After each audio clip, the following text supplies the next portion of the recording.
I think I know all of you, but in case not, I'm Tina Aiken, and as Father Don just said, I am stewardship chair this year. I'm usually a 10 o'clocker, but at least during stewardship season, I show up here and get to talk more with all of you. I look forward to coming to 8 o'clock. John Patterson recently said in an outreach committee meeting that he is fond of the prayer of humble access. And I'm kind of fond of it too.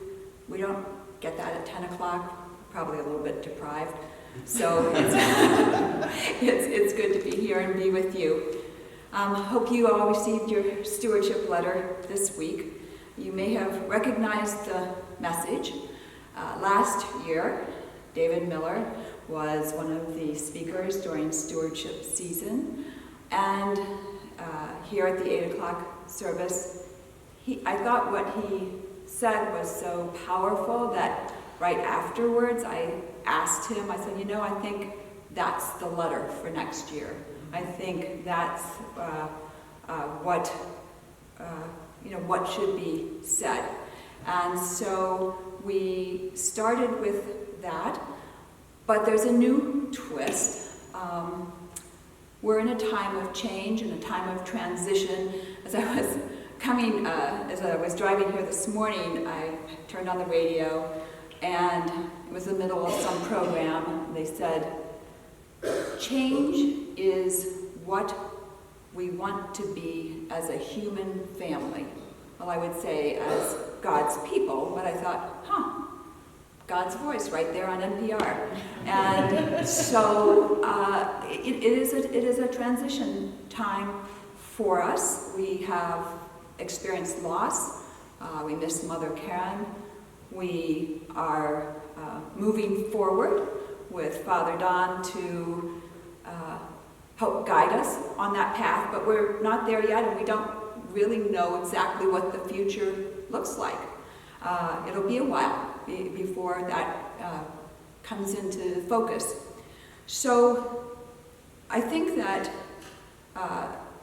what we can say is, in this time when it's a little bit anxious making, that there are things that have not changed. I mean, that's the good news, the capital G, capital N. It's that the essential things have not changed.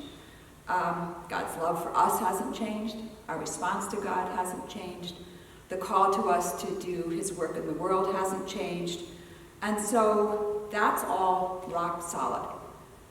Over the next couple Sundays, several members from the Stewardship Committee, David, John, and then Pete Tabasco, who's typically a 10 o'clocker, but he may have shown up here. Also, sometimes we'll be talking at the 8 o'clock service a little bit more about what it takes to do God's work. And it does take time and talent, and it does take treasure. But you all know how many hours and hours and hours that everybody here puts into doing God's work. So it's not just treasure, it is certainly time and talent as well. Why do we pledge? Well, we pledge for somewhat practical, we pledge for both spiritual reasons, to be thoughtful about how we do God's work, to reflect on that, to pray about that, to commit to that, to commit to doing God's work. And it's also a practical matter.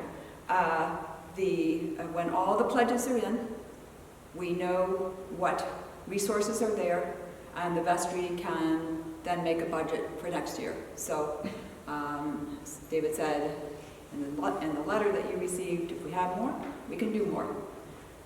If we have less, we'll probably only be able to do less. So that's why we ask people to pledge. Not everybody does, not everybody wants to. That's fine. There are many people who are absolutely regular givers to St. David's who never pledge, and who still are generous and give back to God what is His own, and just choose not to pledge. But that's the practical reason for why we ask for pledges.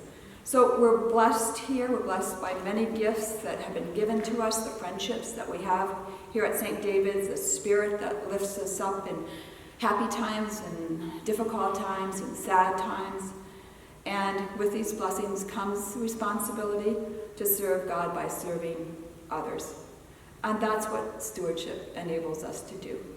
So on November 17th, we will, as part of the service, we will make our stewardship commitments, place them in the basket with profound gratitude, and have them lifted up and blessed.